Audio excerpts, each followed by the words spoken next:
Hey, it's Warren. Here's some more web-only stuff. Enjoy, comment, and check out our site, whatthefuture.tv.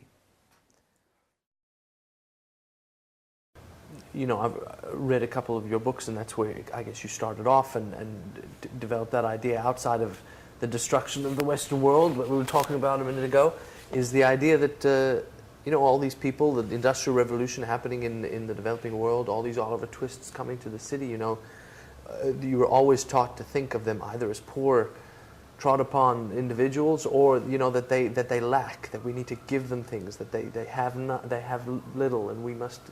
And I love the idea that you again turned that on its head and said, well, wait a minute, you know, just because they haven't recorded what they've got or haven't got the ability to leverage what they have, that doesn't mean they don't have anything. And if you wouldn't mind just just talking about that for a bit. Yes, of course. One thinks when we see the poor, especially in the urban sector, the people that have migrated, that they have no assets, that they are really dirt poor. And, well, to make it simple, you have to go out there and count it. And to go out there and count it, of course, you've got to also know what to say so that people tell you what they own. It's not that easy. There's a whole methodology behind what we do. When you end up counting it, for example, in the case of Peru, the poor own about 80 to 90 billion dollars of real estate assets. And you might say, well, what is 80 to 90 billion dollars? Well, it is 30 times more than all the gas and oil deposits of Peru.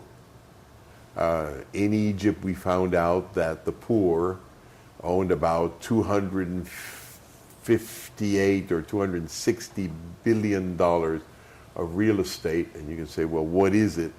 And well, it's 5 times more than all World Bank and International Organization loans to Egypt over time. And it is 60 times bigger than all foreign direct investment in Egypt since Napoleon left at the beginning of the 19th century.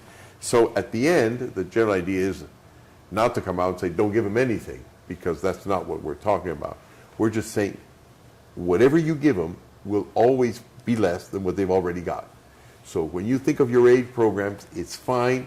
Aid is important. It's about compassion. It's about strategic thinking. We're all for that. But do remember that they've got more than what you Westerners will ever be able to give them, or what your political systems will allow you to give them, or whether it deserves that they be given. The important thing is they've got them, but they're unorganized. And the only way that they can be organized in such a way as to be able to be combined in productive ways. I mean, everything we've got here is a result of a combination. I mean, everything is a combination. There isn't one thing in this room, and even if we were in a hut in Rwanda, there isn't one thing we'd have around us that's made by one human being. It always requires cooperation. So the idea is that each time combinations have got to be made more sophisticated, and that's what actually gives you surplus value. It's putting things together so they become a light bulb. It's putting things together so they become a thermometer. It's putting things together so they become penicillin. It's putting things together so they can be a tinned food that can feed you 3 years from now. So the whole idea here is, what do you give them so that what they own, agriculture, animals, real estate, ideas, concepts, whatever it is, can actually be hammered into something more valuable, which is essentially what wealth is about.